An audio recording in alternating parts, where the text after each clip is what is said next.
Chers amis, bonjour. Nous sommes très proches de Yom Yerushalayim et comme d'habitude, eh bien, nous allons choisir parmi nos auteurs, nos poètes ou nos journalistes, eh bien, de leurs écrits si intéressants concernant notre contemporain et aujourd'hui, comme je vous le disais à l'instant, concernant Jérusalem.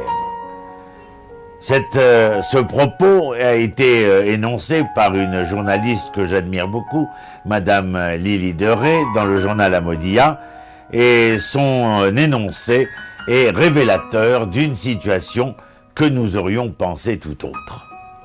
Libéré voici 48 ans par Israël, le mont du Temple, le lieu, comme vous le savez, le plus saint du peuple d'Israël, est néanmoins géré aujourd'hui par le Waqf. Qu'est-ce que le Waqf? Eh bien, c'est l'autorité musulmane responsable des lieux saints.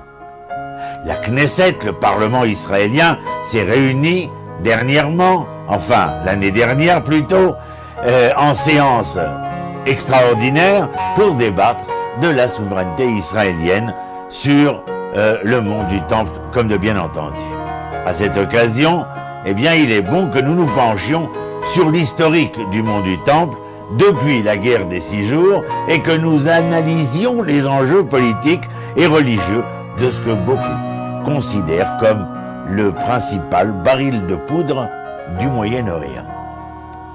Je vous emmène dans cette histoire qui eut lieu il y a 48 ans et pour essayer de comprendre ce que nous vivons aujourd'hui en 2015.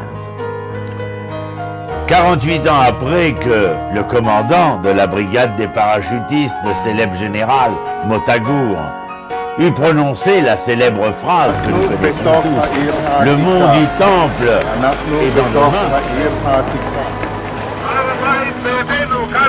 En 1967, en pleine guerre des 6 jours, beaucoup d'Israéliens ont le sentiment à ce moment-là que cette phrase, eh bien, est prometteuse. Et pourtant, aujourd'hui, peu d'entre nous comprenons que cette phrase n'est véritablement plus réellement d'actualité. Et c'est ce qui a conduit un des députés de la Knesset, qui n'est plus d'ailleurs dans cette Knesset, le député Moshe Feiglin, à réclamer la session extraordinaire du Parlement israélien qui s'est tenue, comme vous vous en doutez, dans une ambiance houleuse. Les différents gouvernements israéliens sont parvenus à éviter le débat sur la question de la souveraineté israélienne, sur ce que nous appelons le Har HaBayit.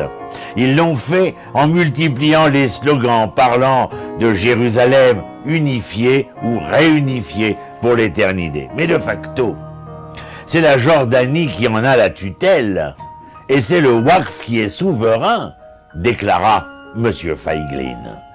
Pour comprendre les enjeux et l'ambivalence de l'approche israélienne par rapport au mont du Temple, revenons en 1967.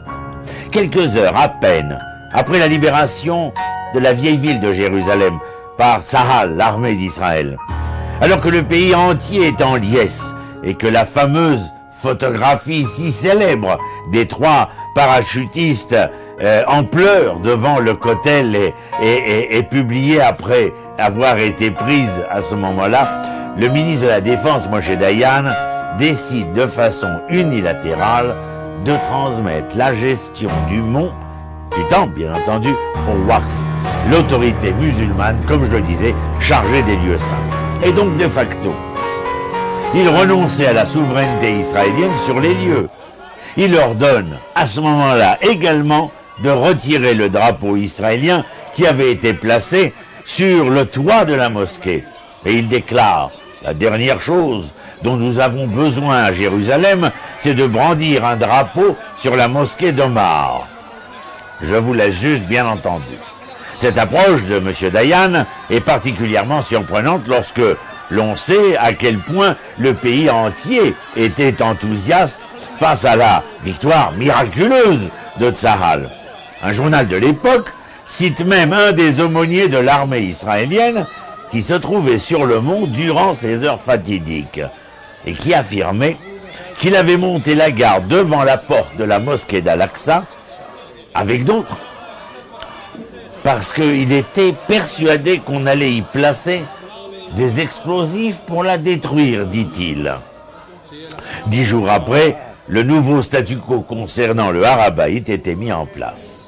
Refusant de passer par le gouvernement ou une commission gouvernementale, de peur de faire face à des réactions trop, disait-on, sentimentalistes, Dayan suit les conseils de David Farhi, le conseiller aux questions arabes du commandant de la région centre, le général Ouzi Narkis de heureuse mémoire. Celui-ci lui affirme que du point de vue de la théologie musulmane, aucune modification du statut du mont du Temple n'est acceptable si elle est imposée par une autorité non musulmane. Le 17 juin, Dayan rencontre les membres du Conseil supérieur sur le mont du Temple et leur expose le nouveau statu quo selon lequel les soldats israéliens quitteront l'esplanade. Le gouvernement israélien sera responsable de la sécurité en général, mais ne sera pas impliqué dans la surveillance des lieux et de leur gestion. En outre, les Juifs seraient autorisés à visiter le mont du Temple, mais entendez bien, il ne leur serait pas permis d'y prier. Le ministre de la Défense transmet alors, geste ô combien symbolique, les clés du Har HaBayit à Shawish Hasnein, le gardien en chef du Waqf sur le mont du Temple. Dayan est persuadé, et l'histoire a prouvé à quel point, malheureusement, il s'est trompé, que par ce geste, il parviendrait à retirer au conflit israélo-arabe sa dimension religieuse. Écoutons-le. Nous devons, et je cite, « Nous devons considérer le mont du Temple comme un site historique appartenant au passé et ne pas empêcher les Arabes de le considérer comme une mosquée. » Ainsi écrivait-il dans ses mémoires. Selon lui, le Kotel devait être le lieu de culte central des Juifs et le mont du Temple restait le lieu de culte des musulmans. Mais au fil des années, les musulmans, comme vous le savez, ont tout fait pour effacer et occulter le passé juif du mont du Temple. Le passé hébreu, nous dirons, pour être plus juste. Et l'on nommait d'ailleurs l'esplanade des mosquées, ce qui n'en a jamais été le cas, en tout cas dans le libellé et dans la nomination historique. Al-Aqsa a toujours appartenu à l'islam, et les Juifs n'y possèdent aucun lien historique, prétendent-ils. Pourquoi en serait-il autrement, alors que le public israélien dans son ensemble, bien disons-le, a accepté dans la plus grande indifférence que l'islam gère le lieu le plus saint du peuple d'Israël.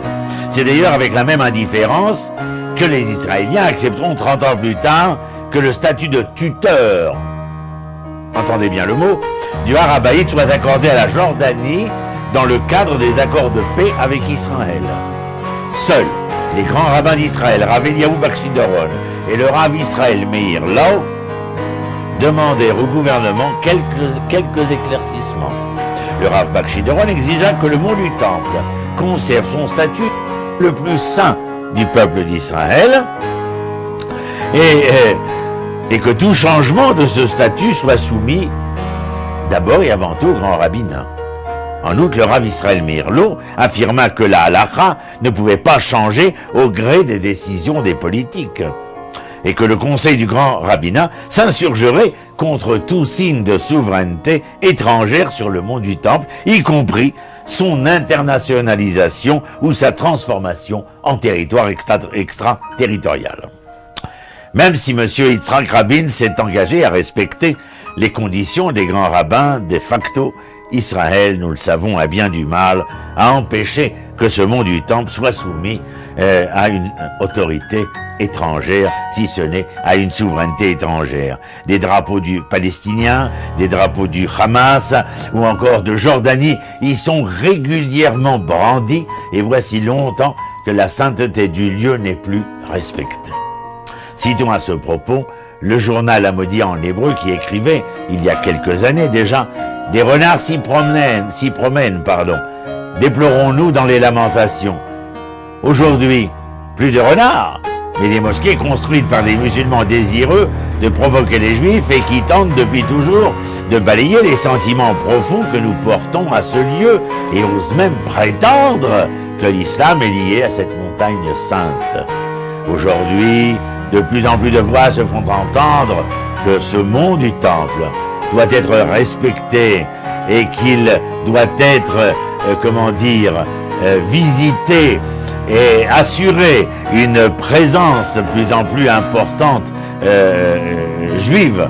Certes, nous savons qu'il est encore interdit de prier, de faire des pique-niques, de jouer ou de mettre des drapeaux étrangers.